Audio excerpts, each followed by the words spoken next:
I think I can safely say that we were the only spiritual community meeting this Sunday morning that had Lady Gaga perform.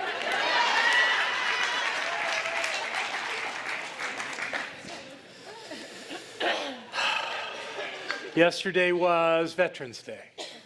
So I don't want to take all this enthusiasm away, but we have some sacred work to do. So if you have served in the military, any branch of the military of the United States or any other country in the world, I would like you please to come forward and stand at the front of our room.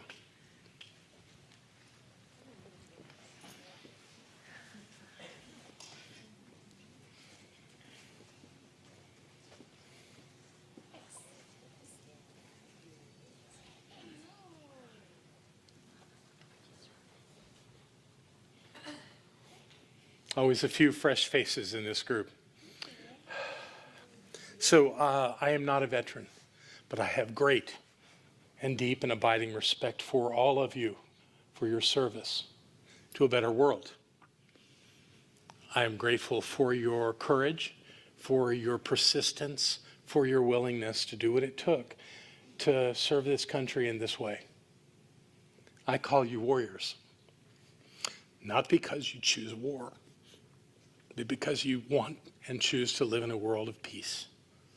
So because of that, in the way of the native people who celebrate their warriors as they leave to serve and as they return, we'll call this a return. And what I hold here is a feather of the great eagle, of the great plains, the one that flies the highest and sees the farthest of all beings. And this one comes to bless these warriors for all that they are and all that they bring with a simple thank you. Thank you. Thank you. Thank you. Thank you.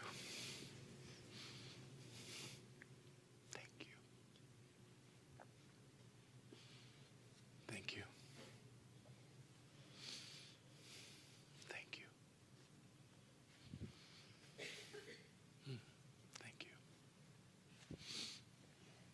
Thank you. Thank you. Thank you. Thank you. Thank you. Thank you. Thank you. Thank you. Thank you. Thank you. None of these individuals served by themselves. They served with their families and with their comrades. And they did what it took. So I want to invite anyone in the room that in your immediate family was a member of the military that served in the armed forces to please stand as well.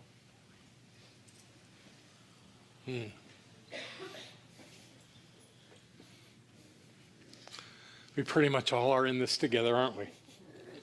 Yeah. Let's give these people a hand.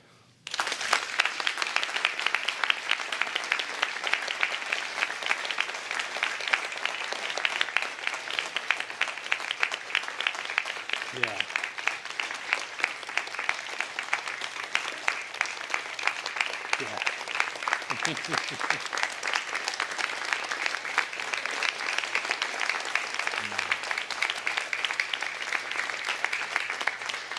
And that was for all of you standing as well. Thank you all. See if you can remember where you were sitting.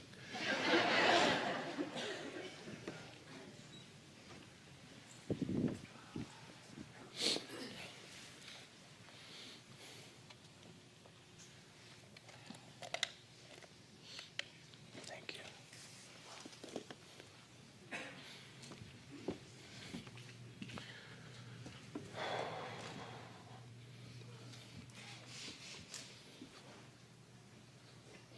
I'm so grateful for my native teacher.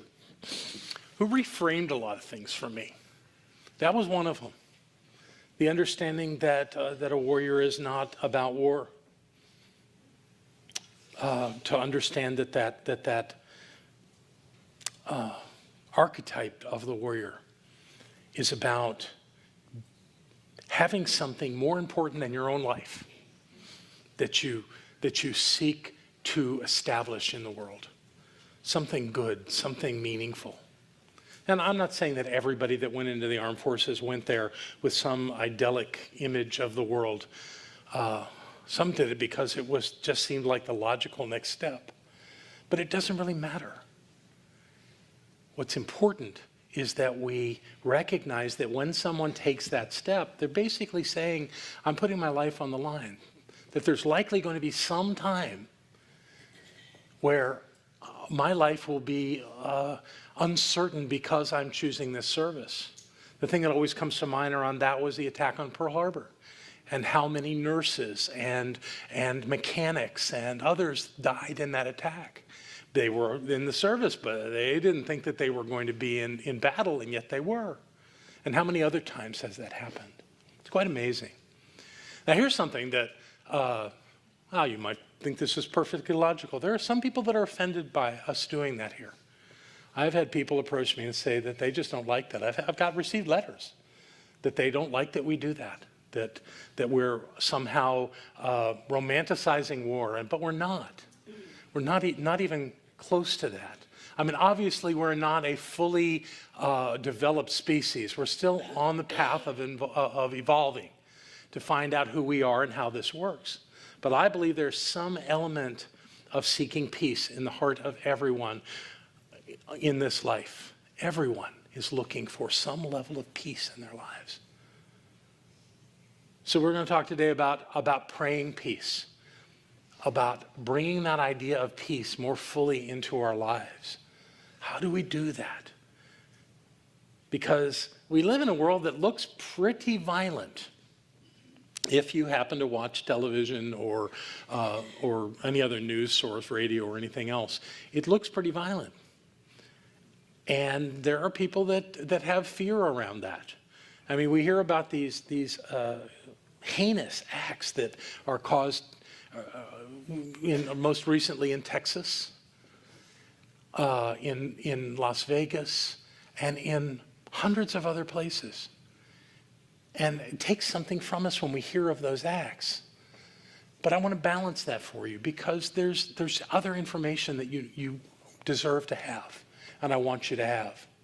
And it actually comes from all places. It comes from... Now, before we do that, let me just share some words of Holmes about peace. Dr. Holmes says, an inner calm so complete that nothing can disturb it is what peace is. So nothing can disturb it. It is solidly present in us, this idea of peace. That's what peace is. The infinite is always at peace because there is nothing to disturb it. Because the infinite, that divine presence, knows the truth. And there's nothing that can sway it in that complete knowing. So as we know that, and then we seek to be at that place, it doesn't always work, as I was saying. It goes to this thing of, we watch a news thing about somebody going into a church in Texas and just slaughtering innocent people, grandmothers and babies, and it just makes no sense. And it makes us wonder if our foundation of this human experience is on course, or is life going mad? But here's the information I want to share to you, and as it comes from a man who is a professor of psychology at Harvard University. Some of you may think that's cool, and that obviously he has important things to share, and others would go, Harvard, no, let's don't hear about that. But this is fascinating. His name is Steven Pinker. And he wrote a book not too long ago called The Better Angels of Our Nature.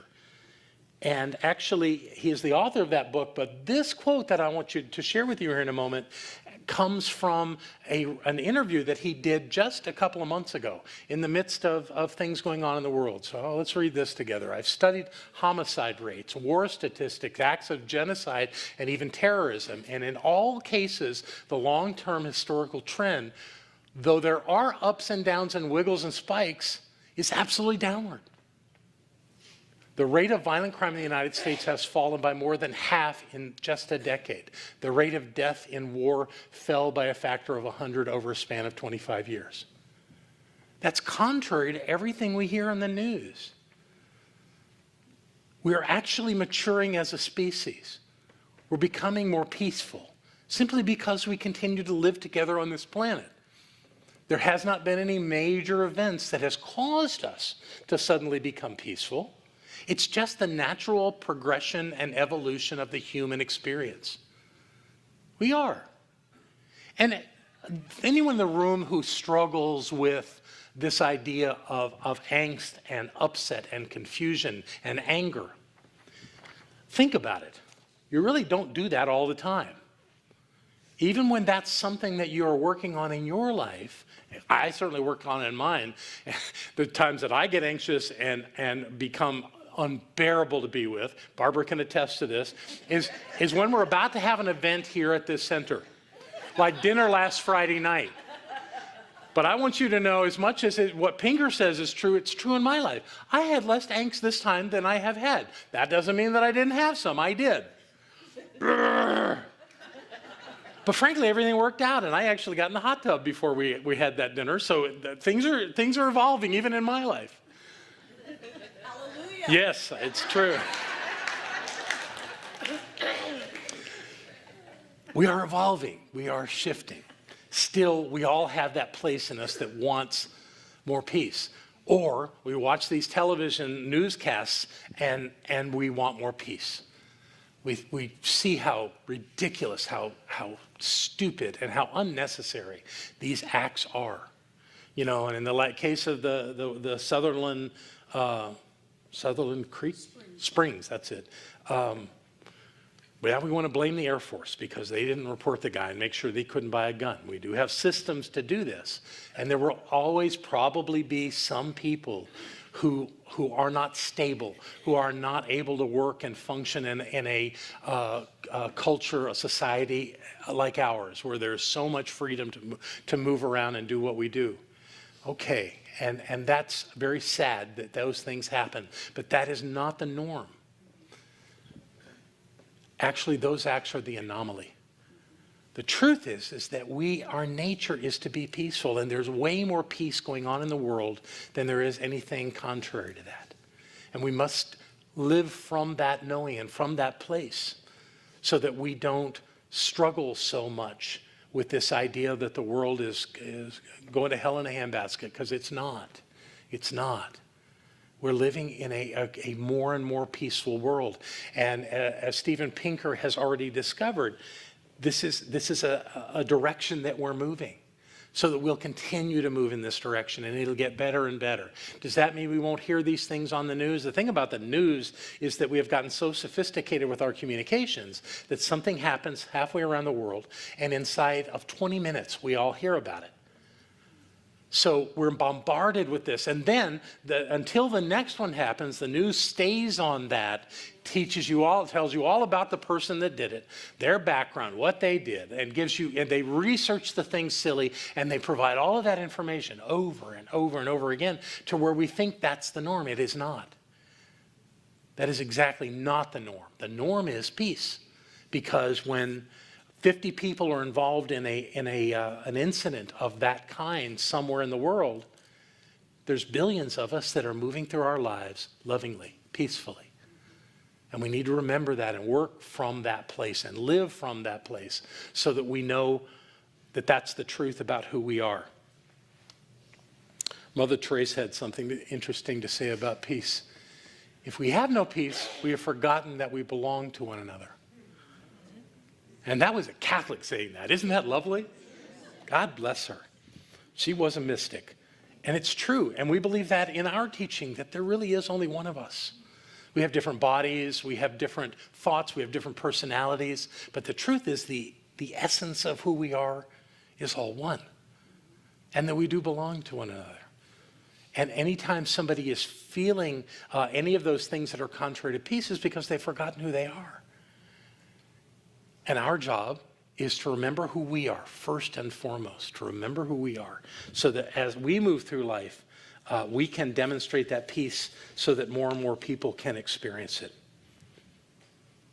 I am so grateful to those who stood up here this morning and for their willingness to do this work so that we can explore this idea of a world of peace. And we are doing that. And I think Veterans Day is the perfect time to talk about peace, to bring this notion full circle into our lives, that we are the ones that create our experience. So, looking at what I wanted to share with you and naming my talk today, my message today, Praying Peace, nothing better than to go to the book on the subject by James Twyman. That guitar-playing crazy man, the troubadour of peace. I got a big smile from Celeste down here, who is one of his devotees, because he does truly give us ways to look at peace that are very meaningful. So what we're going to do here is we're going to go through the 7 ideas that Twyman brings together around the idea of peace and how peace functions in our life, and what we need to remember if we are going to live a peaceful existence and live in a peaceful world. We are always praying. Thought itself is a prayer. We teach that here all the time, that whatever you're thinking works just like a prayer. And you don't have to close your eyes and bow your head. You don't have to be reverent. All you have to do is have a thought, and that thought works just like any other prayer, because you know that thought. And that's what you do with your prayers. You know them. So whatever you're knowing is what you're creating in your life. And it's going to continue that way. So your thought is your prayer. If you don't like the thoughts you're having, then chances are you want to change them, because they are creating something in your life. Judgmental thoughts create conflict in your life. You cannot be judgmental of the people around you. You cannot be judgmental of the people on the television. Because what's happening is when you have those thoughts, they're dividing thoughts.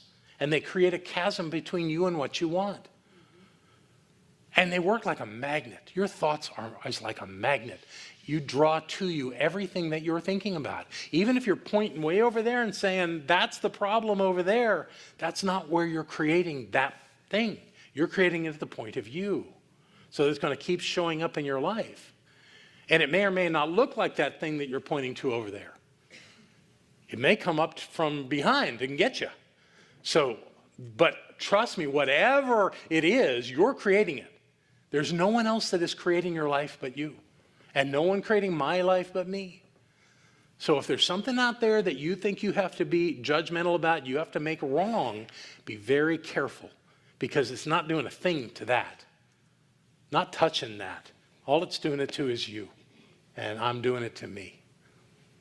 Thoughts are things, and they really do create outcomes and demonstrations in our lives. Whatever we focus on increases. Well, what do you know? And that's just focusing on it. You don't even have to really have opinions. Just focus on it. Just think about it. Whatever it is you're thinking about is you're creating in your life. So if you're paying a lot of attention to the stuff on the television about people coming into churches or anywhere else with guns, or hanging out in the hotel room just spraying bullets all over the place, if you think about that a lot, you're actually creating that kind of issue in your life. Now, I'm not telling you that you're necessarily going to be shot, but I'm telling you that you're going to keep seeing more and more of that experience in your life. So don't focus on that. Holmes said, turn away from the condition. He wasn't kidding.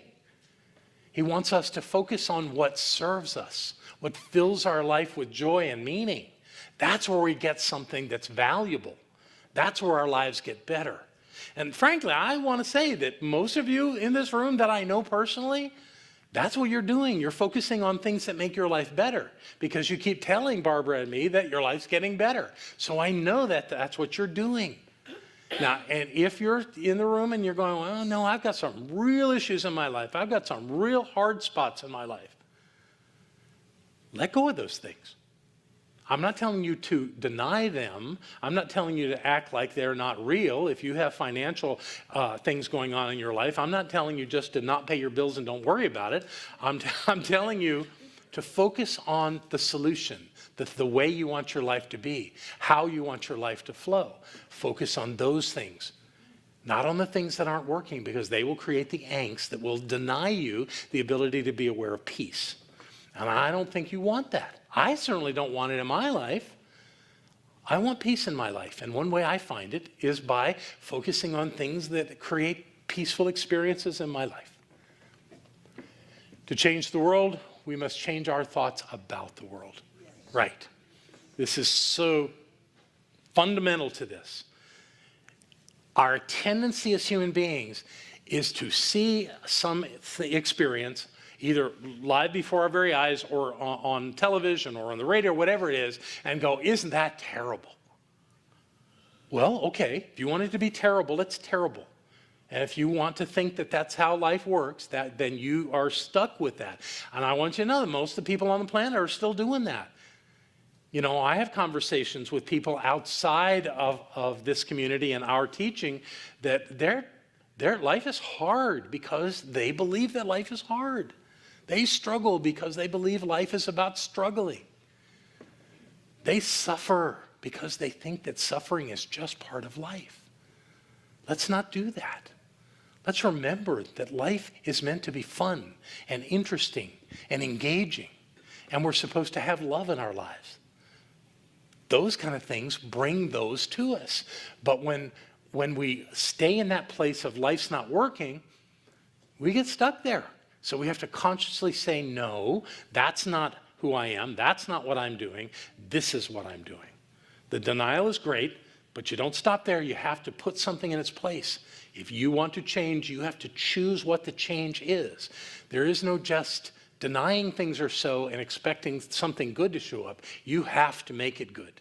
You have to call it into your life. You have to claim it. You have to declare it. You have to be it. And when you do that, things really do change. Peace is always present, though it's sometimes hidden. Where is it hidden? Inside you. Who hid it? You did. It's never about something out there. It's always about what's happening right here. And if we could simply, if there's one thing I would want you to get here today from me is, when you experience something out there, it's not really out there.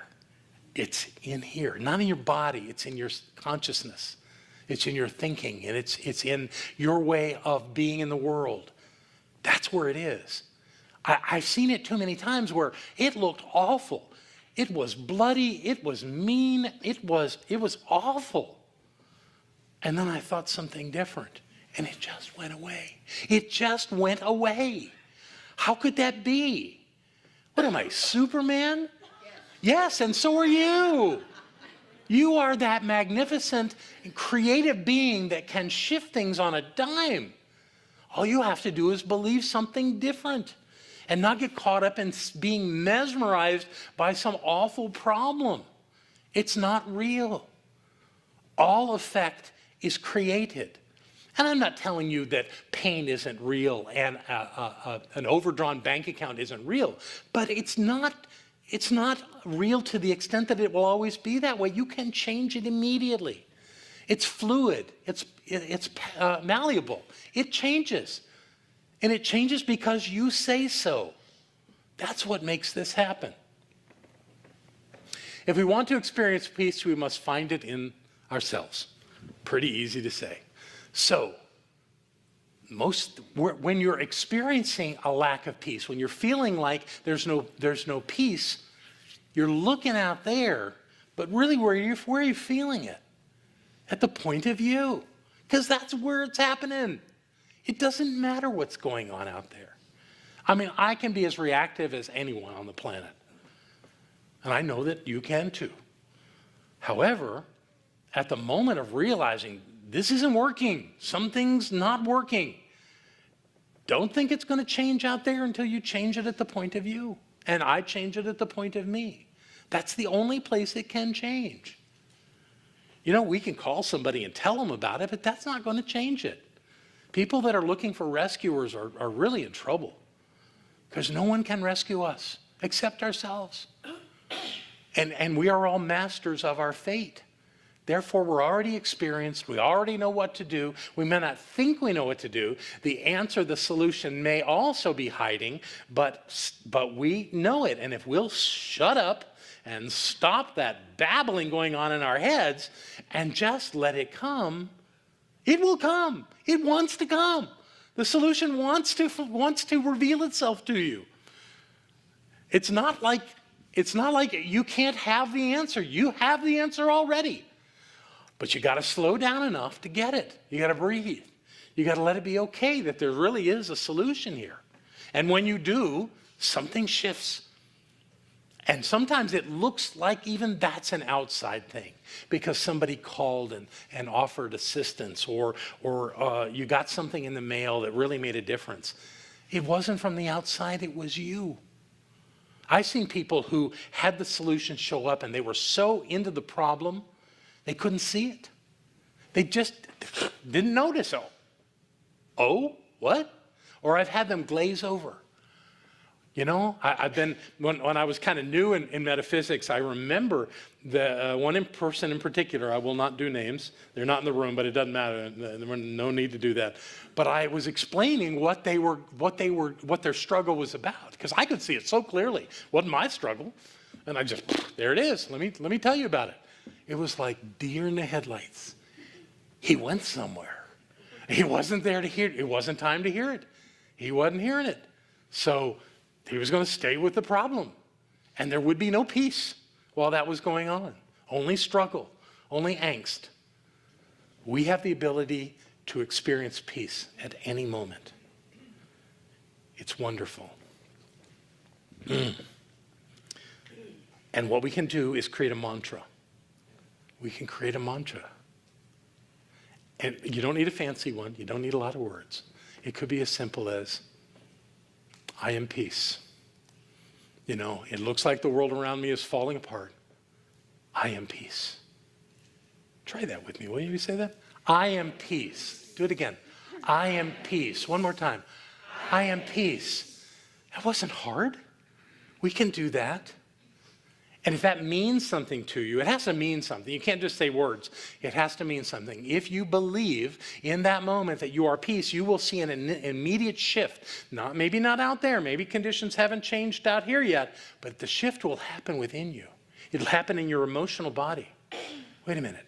I am peace. Okay. Can be that easy. Love is the greatest force in the universe. You want to talk about peace? Let's talk about love. They are inseparable. Even though on Christmas Eve we'll separate and have one person speak of peace and one person speak of love. But you listen to them when they speak. And chances are the one that's talking about peace will say the word love several times. Even though that's not their topic. They're inseparable. Because love is the presence of the divine. We don't give love and take love. We are love. Love is the omnipresence of God. And when we are aware of it, we feel good. And when we forget and we hide it from ourselves, we don't feel good. Peace and love run hand in hand. When we are aware of love, we are aware of peace. And when we are aware of peace, it's very likely that we are aware of love. And the seventh one, because these are James's 7, the world is already healed. Please stop saying that people are saving the world or saving the whales or saving anything. No, everything's okay. Everything is already okay. Oh, no, there are problems in the world. Well, if you want to live in the problems, go ahead, but I'm going to live in the place that knows that the world is healed. And when I live in that place, that world reflects my understanding. I still fall into the same traps when I hear of violence in the world, but I get out right away. It's not a place to stay. You know, my heart hurts when I hear of people losing their lives. They didn't lose their lives, they lost their bodies. They gave up their bodies. They're still alive. They're just not functioning in a body right now. And it sounds extraordinarily sad, and I get sad for a minute. And then I remember that we're evolving. I remember this one. I hope I meet Steve Pinker someday, because he really has touched my heart.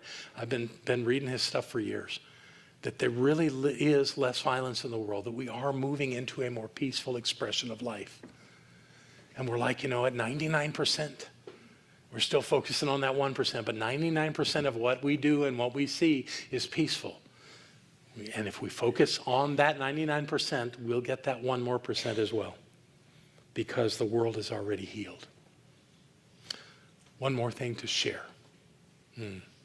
Ancient wisdom always touches me, and I know most of you have heard this, but it's worth ending this conversation with the words of Rumi. Out beyond ideas of wrongdoing and right doing, there is a field. I'll meet you there. When the soul lies down in that grass, the world is too full to talk about. Ideas, language, even the phrase each other doesn't make any sense. I'll meet you in that field. And life will be beautiful always. I love you so much. And peace be with you always.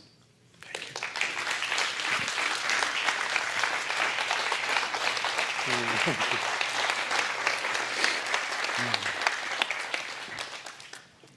Thank you. I love the idea of praying peace, not praying for peace. Yeah. So who's here for the very first time? Our welcomers are up here. We want to say hello. Welcome you to Center for Spiritual Living, Asheville. Who's here for the very first time today? Very first time. Well, everybody here has been here before, so yay, we're all family. Thank you, yay. And now I'd like to invite our prosperity acceptors to come forward, take out what you're going to give. And while people are taking that out, I want to welcome those people watching on our YouTube channel that had over 80,000 minutes of viewing last month. So I know you're out there, and I want to invite you to contribute to the Center for Spiritual Living Asheville. Also, there's a Donate Now button. You can push it. It'll take you to our PayPal account. And for those of us that support this center in such a strong and financially healthy way, I want to say thank you. Whether you're putting money in the baskets today, whether you give through our auto giving program, go out to the social hall, to the donation station, whether you give on PayPal, whether you are of the group that does not let the sun go down on a tithe, thank you for helping us to be so strong that we can reach out to thousands and thousands and thousands and thousands and thousands of people around the world to make the world aware that it is a better place, that it is healed and healthy and whole. We're doing good work here at this center. Thank you. And now what I like to do is open my hand, put the gift on my hand, and cover it with the other hand, and bring it right to my heart. And in that, I know that God is the source of all supply and that this gift is blessed. Giving is part of the flow of life. And so what is this gift but spirit in form? It may look like checks or cash or money or deeds of trust, precious metals, stocks and bonds, whatever it is we're giving. Whatever it is, it's God in form. And so as we give it out, things happen in our world. And I know that that blessing touches the center and everyone involved. It sets spiritual law in motion and returns back to us blessing after blessing after blessing. I know for each and every one of us that we live the good life right here and right now. We prosper and we thrive in every way. And I know that this gift goes to make this Center for Spiritual Living Asheville all that it was ever meant to be. It is a place of peace, a beacon of light, a tower of strength, and a fountain of wisdom that touches the lives of all who call it home. And we'll repeat our investment affirmation together aloud. I freely and joyously give from the abundance and fullness of my overflowing wealth, knowing my gift goes with love as it touches and blesses the world. And so it is.